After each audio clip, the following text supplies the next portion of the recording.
এক বছরেই জিডিপিতে ৫,০০০ কোটি টাকা যুক্ত করেছে উবার। কর্মঘণ্টা সাশ্রয় হয়েছে কমপক্ষে ১১ লাখ ঘণ্টা। বাংলাদেশের অর্থনীতিতে উবারের ভূমিকা বিশ্লেষণ করে এই তথ্য দিয়েছে লন্ডনভিত্তিক গবেষণা সংস্থা পিপলস ফার্স্ট।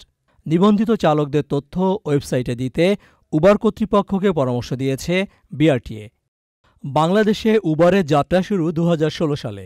এরই মধ্যে কমপক্ষে ৭২ লাখ মানুষ সেবা নিয়েছেন। সরাসরি কাজের সুযোগ সৃষ্টি হয়েছে ৩.৫ লাখ মানুষের, আর পরোক্ষভাবে কর্মসংস্থান হয়েছে ২১.৫ লাখ। মোটরসাইকেল, সিএনজি এবং গাড়ির যন্ত্রাংশের বাজারে অতিরিক্ত প্রায় ১,০০০ কোটি টাকার চাহিদা তৈরি হয়েছে। কর্মজীবী মানুষ, এমনকি যে কোনো জরুরি প্রয়োজনে চলাফেরায় স্বাচ্ছন্দ্য এনেছে এমন উদ্যোগ। In terms of the economic catalyzing effect that it has, actually Uber's impact here in Bangladesh is very significant in terms of the return on value that we see.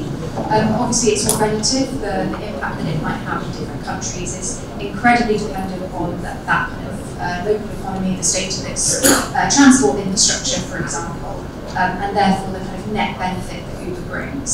But I would say that all of the response rate that we had across the survey was in many ways very consistent with other markets. Safety, for example, Uber scores very well across every market that I work in. But in terms of that economic impact, I would say that Uber does have a very specific equalizing effect here in Bangladesh. উবারের মতো প্ল্যাটফর্মগুলো যেমন স্বাচ্ছন্দ্য এনেছে, আবার গ্রাহকদের স্বার্থ সংরক্ষণে কিছু ত্রুটি বিচ্যুতির কথাও উঠে আসে আলোচনায়। উবার বাংলাদেশে যদি না থাকে, সেটার কস্ট, অপরচুনিটি কস্টটা কি?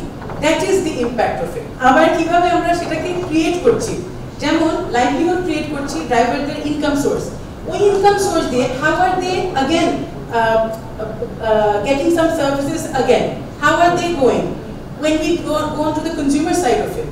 কনজিউমারস কিভাবে উবার রাইড ইউজ করে যেটা সাধারণত করতে পারতো না সেটা এখন করে, যেমন একটা নাইট রাতের বেলার এক্সাম্পল দেওয়া হয়েছিল। We were not used to it. There was no system mobilization at that point of time. Uber is making that happen.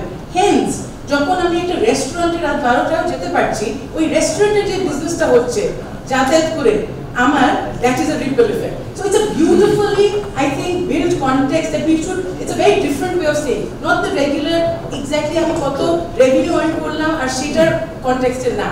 Hence, it's a very, I think, holistic view to see how the impact is happening to the economy. It's a larger scale. It's completely bringing in the whole ecosystem and actually portraying that economic impact. আন্তর্জাতিক company হওয়ায় উবারকে দায়বদ্ধতার দিক থেকেও বিশ্বমানের হওয়ার পরামর্শ দেন BRTA chairman. যেমন গাড়ি চালকদের এবং গাড়ি সুবিধা ইনফরমেশন, তাহলে হবে কি যারা নিয়মিত চলাচল করে ওনারা ওই গাড়িটাকে ধরতে পারবেন যে আপনার তো আপনি তো উবারে এনলিস্ট, আপনি কেন যাবেন, সহজ কিন্তু মানে মনিটরিং ইজ ভেরি ইজি। আপনি কেন যাবেন, আপনার গাড়ি তো আমি ওয়েবসাইটে দেখছি আপনার গাড়ি তো উবারে এনলিস্টেড হয়। তাহলে এই তথ্যটা কিন্তু ওনারা ঠিকই বলছেন, ভালো তারিখ। আপনাদের অভিযোগগুলো কুইক রেসপন্স, যদি কেউ অভিযোগ করে আপনারা বলছেন যে অভিযোগগুলো কুইক রেসপন্স করেন, তো যদি এমন হয় যে অভিযোগগুলো আপনারা রেসপন্স করেন সাথে সাথে, ওনারা কিন্তু ওই বেশ অনেক পুরোনো ঘটনা, কেউ যদি বলে আমি পেছন ফিরেছিলাম আমি দেখতে পাইনি, তিনি বলছিল যে উনি 2 বছর আগে কেস বলছেন সম্ভবত, বা পুরোনো কেস বলার অর্থ হচ্ছে উনি এতদিন ওয়েট করেছিল ওকে বলবে জিবিটি পাই নাই, এই জন্য 2 বছরের ঘটনা বলছেন। আমি কিন্তু 2 বছরের ঘটনা বলতে পারি, রিসেন্ট ঘটনা। ফলে আমার মনে হয় যে ওনারা কুইক রেসপন্স পাওয়ার একটা জায়গা তৈরি করা দরকার। আর আমরা যেটা করছি, এই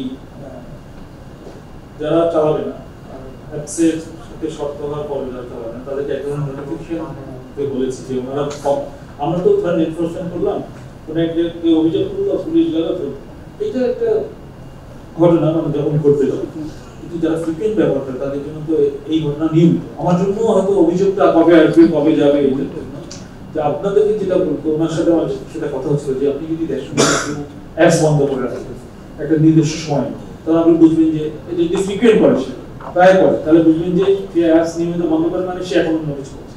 আপনাকে প্রশ্ন করতে পারেন আপনি অ্যাপ বন্ধ করেন কেন?